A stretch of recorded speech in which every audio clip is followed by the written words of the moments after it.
Hello students. तो देखिए, कल हमने पहले दो डेफिनेशंस की थी, तो आज भी पहले उन डेफिनेशंस को करके उसके बाद अपनी नेक्स्ट थ्योरम स्टार्ट करेंगे। सबसे पहले हमने डेफिनेशन की थी, किसी भी एलिमेंट को हम कब कहेंगे कि वो इंटेग्रल है over a integral domain are. ठीक है, एल कोई भी हमारे पास फील्ड है जो किसी इंटेग्रल डोमेन आर को कंटेन कर रहा है। एल्फा कोई भी एलिमेंट किसका है, एल का, तो हम कहेंगे alpha is integral over are.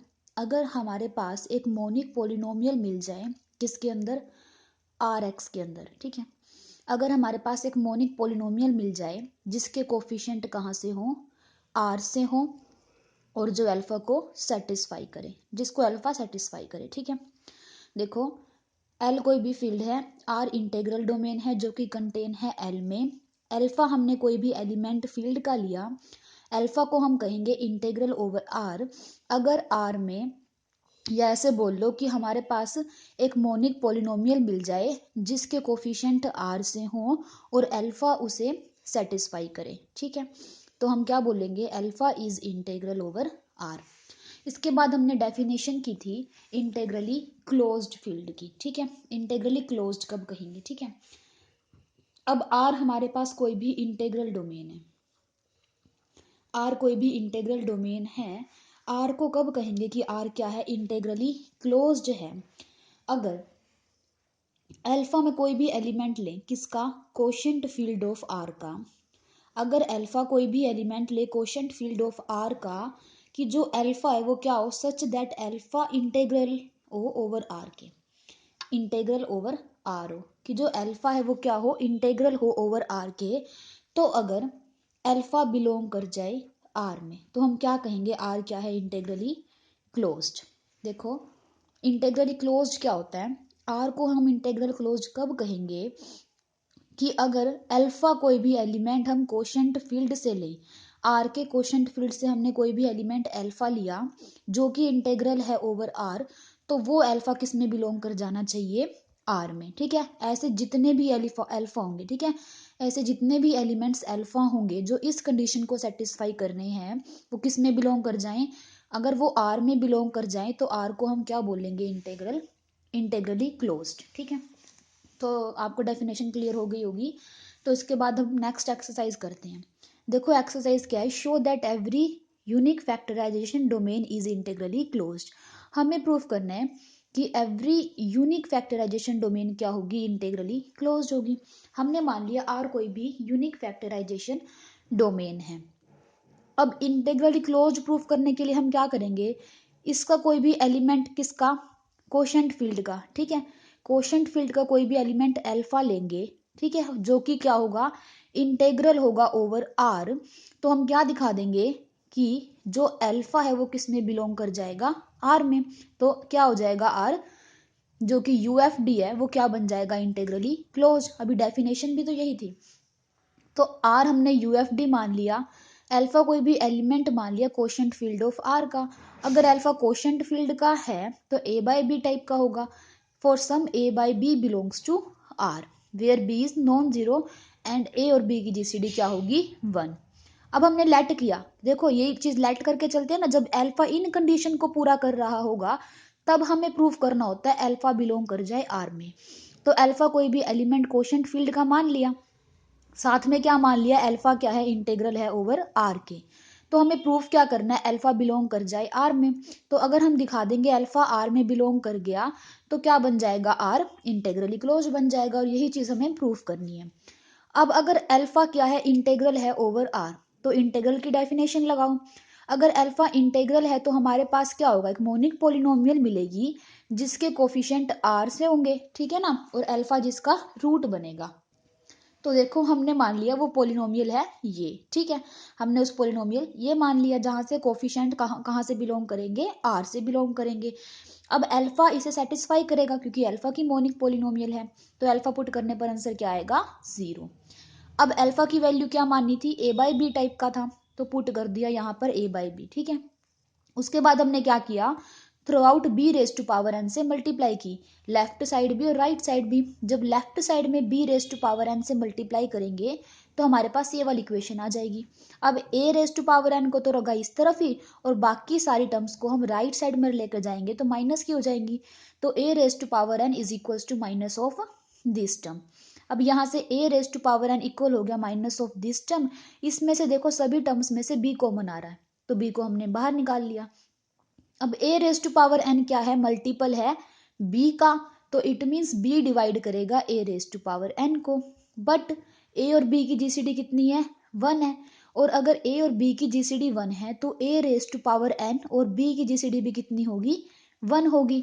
Therefore अब देखो b डिवाइड कर रहा है a raise to power n को, तो इसका मतलब जो b है वो क्या होगा, यूनिट होगा किसके अंदर, r के अंदर। देखो यहाँ पर ufd की डेफिनेशन का यूज किया हमने, ठीक है, वरना देखो हम सिंपली भी कर सकते हैं।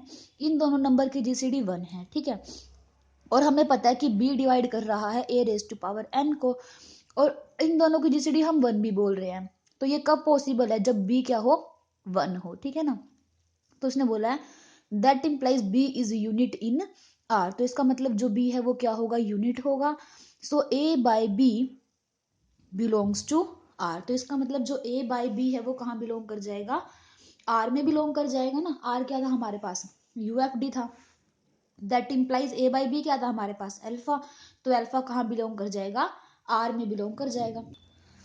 तो यहाँ से ए बाई बी बिलोंग कर जाएगा आर में, ठीक है, क्योंकि बी की वैल्यू 1 हो गई तो यहाँ से ए आ गया, और ए तो आर में बिलोंग कर ही रहा था, तो ए बाई बी किस में बिलोंग कर जाएगा, आर में।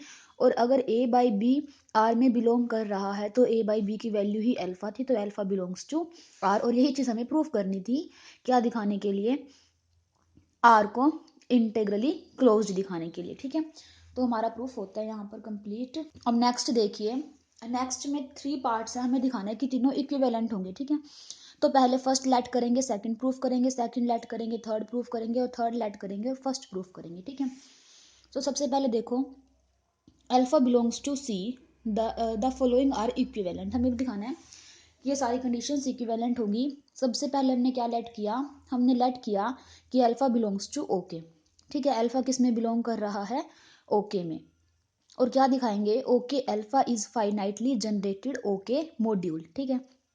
अगर अल्फा बिलोंग कर रहा है ओके में तो क्या होगा, अल्फा के पास एक पोलिनोमियल मिलेगी, ठीक है ना। अल्फा अगर ओके में बिलोंग कर रहा है, ओके क्या है, रिंग ऑफ अलजेब्राइक इंटीजर, तो इट मीन्स एक हमारे पास मोनिक पोलिनोमियल मिलेगी जिसे अल्फा सेटिस्फाई करेगा। तो इसका मतलब अल्फा जो एलिमेंट सी का है वो क्या हो गया, इंटेग्रल हो गया ओवर ओके, क्योंकि इंटेग्रल की भी डेफिनेशन यही थी कि हमारे पास एक मोनिक पोलिनोमियल मिलनी चाहिए। और अगर अल्फा क्या है, अलजेब्राइक इंटीजर है, तो उसकी भी डेफिनेशन यही है कि हमें क्या मिलेगी, एक मोनिक पोलिनोमियल मिलेगी, ठीक है।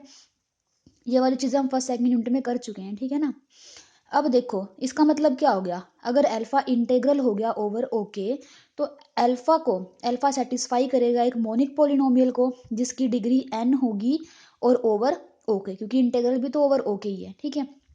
तो हमने मान लिया एफ एक्स वो क्या है, मिनिमल पोलिनोमियल है, ओवर ओके सेटिस्फाई कर रहा है, तो इसके सारे के सारे जो कोफिशिएंट्स होंगे वो कहाँ बिलोंग करेंगे, ओके में बिलोंग करेंगे, ठीक है।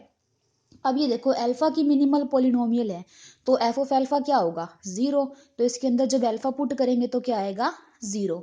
Alpha raise to power N इस तरफ रखा और बाकी टर्म्स को राइट साइड में ले जाएंगे, ठीक है।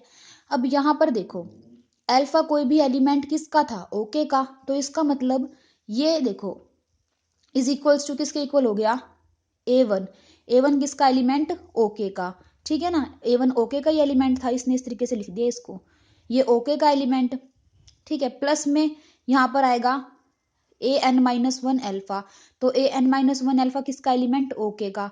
तो देखो जो हमारे पास ओके का एलिमेंट थे, ठीक है ना, जो भी एलिमेंट थे तो हमारे पास किससे जनरेट हो गए, 1 से लेकर alpha raise to power n-1 तक के एलिमेंट से जनरेट हो गए, जिसके सारे के सारे कोफिशिएंट कहाँ बिलोंग कर रहे थे, ओके में बिलोंग कर रहे थे। तो इसका मतलब क्या हो गया, ये क्या है, एक पोलिनोमियल है जिसके सारे के सारे कोफिशिएंट ओके से बिलोंग कर रहे हैं, और किस वेरिएबल में है, अल्फा में, ठीक है ना। ये अल्फा अल्फा में ही है ना, तो ओके अल्फा को हम क्या लिख सकते हैं, कितने एलिमेंट से जनरेट है वो, 1 alpha alpha square alpha raise to power n minus 1, मतलब टोटल n एलिमेंट से जनरेट हो गया कौन, ओके अल्फा। और यही चीज हमें प्रूव करनी थी कि जो ओके अल्फा है वो क्या होगा, फाइनाइटली जनरेटेड मॉड्यूल। ठीक है, ये चीज हमने प्रूव कर दी कि फाइनाइट एलिमेंट से क्या हो गया, जनरेट हो गया। ठीक है, अब देखो सेकंड लेट कर चलेंगे और थर्ड को प्रूव करेंगे। सेकंड में क्या मानकर चलेंगे कि okay alpha finitely generated okay module है, और प्रूफ क्या करेंगे, there is a finitely generated okay module. एक हमें फाइनाइटली जनरेटेड ओके मॉड्यूल मिल जाएगा एम, जो कंटेन होगा सी के अंदर, such that alpha M is contained in M. ठीक है, अब हमने मान लिया okay alpha finitely generated M okay module है, तो रिक्वायर्ड टू प्रूफ क्या है कि हमें एक फाइनाइटली जनरेटेड ओके मॉड्यूल मिलना चाहिए एम, जो कि कंटेन हो सी में, such that alpha M is contained in M. अब हम क्या करेंगे, हमको इसका चाहिए ना मॉड्यूल। अब हमने क्या किया, इसी को क्या मान लिया, एम मान लिया। ठीक है, और अभी प्रूफ किया था और मानकर भी चले हैं कि जो ये एम इसको नाम दिया, ये क्या है, फाइनाइटली जनरेटेड है, तो इट मीन्स एम भी क्या हो जाएगा, फाइनाइटली जनरेटेड मॉड्यूल। तो इसका मतलब क्या हो गया, एम एक फाइनाइटली जनरेटेड ओके मॉड्यूल है, और हमें पता है अल्फा अगर किसी भी स्केलर से मल्टीप्लाई कर दे हम इसकी, ठीक है, तो अल्फा ओके अल्फा, यहाँ पर ये हमने अल्फा ही ले लिया। ठीक है, अगर हम अल्फा का मल्टीपल लेंगे इसका, तो ये क्या होगा, कंटेन होगा किसके अंदर, ओके अल्फा के अंदर। जैसे कि आप उसमें करते थे, मान लो रिंग ऑफ इंटीजर्स की बात करें तो 2z है, जैसे मान लो वो कंटेन होता है ना z के अंदर, तो यहाँ पर हमारे पास ओके चल रहा है। ठीक है, तो यहाँ पर क्या है हमारे पास alpha into okay alpha contain किस में होगा, ओके अल्फा में। तो यहाँ पर देखो इसको हमने क्या नाम दिया था, एम, तो alpha M is contained in M, तो हमारे पास एक फाइनाइटली जनरेटेड ओके मॉड्यूल मिल गया कौन, एम, जो कि कंटेन है सी में, such that alpha M is contained in M, क्योंकि हमने ओके अल्फा को ही क्या नाम दे दिया, एम नाम दे दिया। ठीक है, तो थर्ड भी हमारे पास प्रूफ हो गया। अब थर्ड को लेट करके चलेंगे और फर्स्ट को प्रूफ करेंगे। ठीक है, अब थर्ड में हम ये वाली चीज मानकर चलेंगे और हम क्या दिखाएंगे कि अल्फा बिलोंग किस में कर जाएगा, ओके में। ठीक है, अब थर्ड में हम क्या मानकर चले हैं कि हमारे पास एक फाइनाइटली जनरेटेड ओके मॉड्यूल मिलेगा एम, जो कि कंटेन होगा सी में, such that alpha M is contained in M, और रिक्वायर्ड टू प्रूफ क्या है कि अल्फा बिलोंग कर जाए ओके में। अब हमने मान लिया जो u1 u2 un, ये जो एलिमेंट n एलिमेंट से ये क्या कर रहे हैं, m को जनरेट कर रहे हैं। ठीक है, as an okay module, m क्या है, एक ओके मॉड्यूल है। और ये वाली चीज हमने अभी प्रूफ की थी कि अल्फा m होगा वो कंटेन होगा m में, hence alpha ui belongs to m। ठीक है, अब देखो ये कैसे हुआ, अल्फा एम अगर एम में कंटेन है, एम किससे जनरेट है, u1 u2 un से, तो अल्फा ui किस में बिलोंग कर जाएंगे, एम में, क्योंकि इनकी प्रोडक्ट अगर हम करें तो वो एम में कंटेन है, तो अल्फा ui कहाँ बिलोंग कर जाएंगे, एम में, for all I 1 2 up to n। ठीक है, और वैसे भी एम हमारे पास मॉड्यूल है।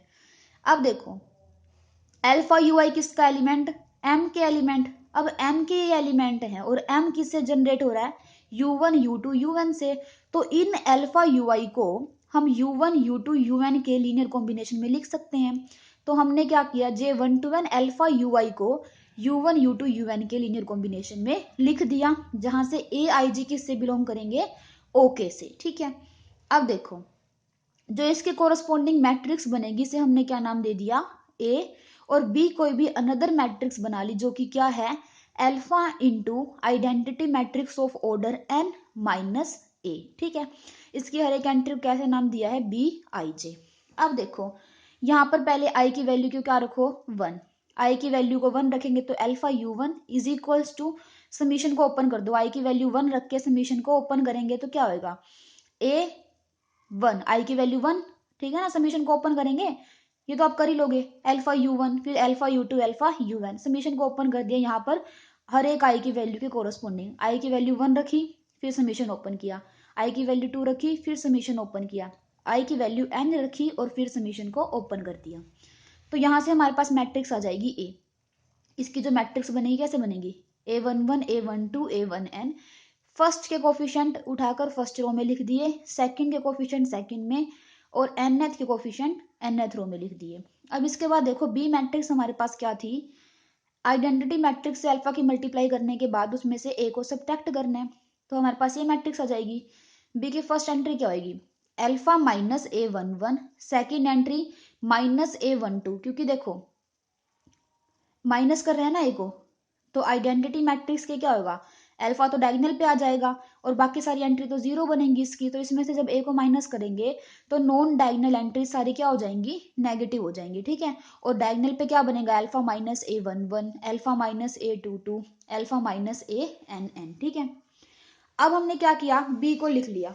बी को कैसे लिखा देखो, अब हमने इस मिशन ओपन किया है, J1 to N BIJ is equals to, J पे ओपन कर रहे हैं, आई को आई रखा, तो BI1U1 प्लस BI2U2, सिर्फ जे को वेरी करवा रहे हैं, प्लस BINUN, ठीक है। अब इसको छोड़ दो, ये ऐसे लिखा हुआ है। अब देखो इसी को लिखेंगे हम, इस टर्म को इसने कैसे लिख दिया, summation J1 to N alpha del IJ minus AIJ ठीक है। अब डेल IJ आपको पता है ये फंक्शन कैसे डिफाइन होता है, जब आई और जे की वैल्यू इक्वल हो तो इसकी वैल्यू होती है 1, और जब आई और जे की वैल्यू नॉट इक्वल हो तो इसकी वैल्यू हो जाती है 0, ठीक है। अब देखो हमारे पास इसी तरीके से तो बी की मैट्रिक्स बनी हुई है, देखो जब आई और जे की वैल्यू इक्वल होगी तो यहाँ पर तो 1 बन जाएगा, ये वाली टर्म बन जाएगी 1, तो हमारे पास आएगा अल्फा माइनस A11, ठीक है। तो देखो ये रहा, जब इसकी एंट्री इक्वल होंगी उसकी बात कर रही हूँ अभी मैं। अब जब देखो आई और जे की वैल्यू 2 हो जाए, ठीक है, 2 हो जाए, आई की वैल्यू भी 2 और जे की वैल्यू भी 2, तो हमारे पास क्या बनेगा, ये तो 1 बन जाएगा, अल्फा माइनस A22, तो ये वाली चीज आ जाएगी। इसी तरीके से लास्ट में अल्फा माइनस ANN, ये वाली चीज आ जाएगी, ठीक है। अभी इसी चीज को लिखना है ना हम, तो मैं इसको यहां से समझा रही हूँ मैट्रिक्स से। अब बची हुई एंट्री देखो क्या बची, अब बची हुई एंट्री में तो अल्फा आ नहीं रहा, तो इसका मतलब देखो जब नॉन डायगोनल एंट्री की बात करेंगे वहां पर I is not equals to जे होगा। अगर आई और जे की वैल्यू इक्वल नहीं है तो डेल की वैल्यू क्या हो जाएगी, 0, तो फर्स्ट टर्म तो 0 बन जाएगी, बाकी बची हुई माइनस A12 माइनस A13, इस तरीके से सारी की सारी नॉन डायगोनल एंट्रीज को भी ये यहां से हम लिख लेंगे, ठीक है। समझ में आ गया होगा, डायगोनल एंट्रीज में डेल आई जे की वैल्यू 1 हो जाएगी तो अल्फा माइनस करके टर्म्स आएंगी, और जब हम नॉन डायगोनल एंट्रीज को लिखने की बात करेंगे तो उसमें ये वाली टर्म तो 0 बन जाएगी और बचेंगी सिर्फ नेगेटिव टर्म्स, ठीक है। तो यहां से हमने BIJ को लिख दिया इस तरीके से, ठीक है। अब देखो आगे, then summation J1 to N BIJ ठीक है। समीशन अब हमने लिखा J1 to N BIJ कैसे लिख दिया, J1 to N alpha del IJ minus J1 to N AIJ, ये जो पीछे टर्म लिखी थी ना उसके अंदर समीशन हमने ओपन कर दिया, जस्ट ये जो टर्म लिखी थी समीशन पहले वाली टर्म पे अलग कर दिया और दूसरे वाली टर्म पे अलग कर दिया समीशन, तो इस तरीके से लिखेंगे इसको, ठीक है। अब देखो यहां पर हमारे पास क्या होगा, आई और जे की वैल्यू जब इक्वल होगी तभी ये टर्म आएगी, अगर आई और जे की वैल्यू इक्वल नहीं है उस केस में तो ये 0 ही बन जाएगा, तो जब आई की वैल्यू जे के इक्वल होगी, ठीक है। देखो कैसे लिखा है, हमारे पास है summation J1 to N alpha del IJ ये लिख के बता रही हूँ मैं, देखो जे की वैल्यू है हमारे पास, ठीक है। अब हमें पता है डेल आई जे, इसकी वैल्यू 1 होगी जब आई इक्वल होगा जे के, 0 होगी जब आई नॉट इक्वल हो जे के, ठीक है। अब यहाँ पे नॉट इक्वल वाली चीज तो हम छोड़ ही दें क्योंकि 0 बन जाएगा, हमें तो लिखनी नहीं, हमें सिर्फ इक्वल वाली लिखनी है। जब आई की वैल्यू देखो समीशन ओपन होगा तो कैसे होगा, del I1U1 plus alpha del I2U2, कभी तो जे की वैल्यू आई के इक्वल भी होगी, del I U I, last term क्या है, डेल अल्फा डेल INUN, ठीक है। मैंने समीशन को ओपन कर दिया। अब देखो इसकी वैल्यू क्या होगी, आई और 1 नॉट इक्वल 0, ये भी 0, ये वाली टर्म देखो यहाँ पर आई इज इक्वल्स टू आई और जे की वैल्यू इक्वल, तो इसकी वैल्यू क्या बन जाएगी 1, और क्या बनेगा अल्फा यू आई, ठीक है। अब इसी तरीके से बाकी सारी टर्म क्या हो जाएंगी 0, और बचेगा क्या, सिर्फ और सिर्फ अल्फा यू आई, ठीक है। तो यहाँ पर यही लिखा हुआ है, ठीक है। अब देखो इसका मतलब समीशन ये किसके इक्वल हो गया, अल्फा यू आई माइनस इसकी वैल्यू क्या थी, अल्फा यू आई थी। ठीक है, देखो कैसे थी, यहाँ ये अल्फा यू आई को हमने इसके इक्वल माना था ना, तो इस वजह से alpha U I minus alpha U I 0। ठीक है, अब इस टर्म को हम कैसे लिख रहे हैं, ये तो बी मैट्रिक्स होगी, ये पूरी के क्या नाम दे दिया बी, और जो ये था ये क्या होगा u1 u2 u1 वेक्टर का ट्रांसपोज इज इक्वल्स टू क्या आ गया 0, ये 0 तो वेक्टर है, बट ये वाला जो ये वेक्टर है तो 0 हो नहीं सकते क्योंकि तो जनरेट कर रहे थे पूरे के पूरे उसको। ठीक है, तो इसका मतलब ये तो नॉन जीरो है, तो इसका मतलब क्या 0 होगा, बी, डिटर्मिनेंट ऑफ बी क्या होगा 0, but the determinant of B is a monic polynomial on okay alpha.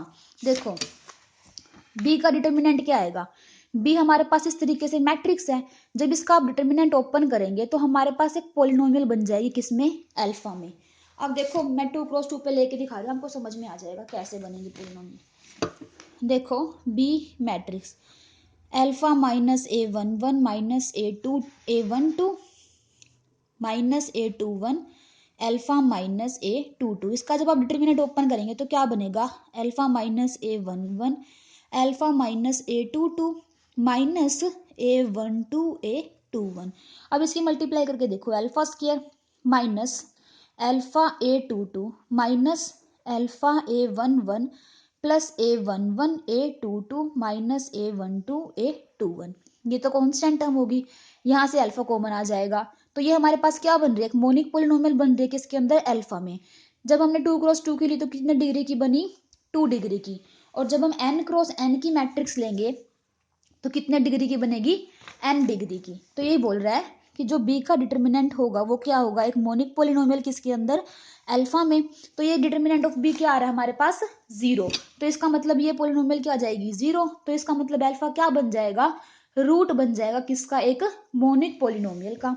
और अगर वो रूट बन गया किसी एक मोनिक पोलिनोमियल का तो क्या बन जाएगा, अल्फा इंटेग्रल बन जाएगा ओवर ओके, क्योंकि हमारे पास जो कोफिशिएंट्स थे वो कहाँ से बिलोंग कर रहे थे, ओके से बिलोंग कर रहे थे। ठीक है, तो ये हमारे थ्योरम का प्रूफ कंप्लीट होता है।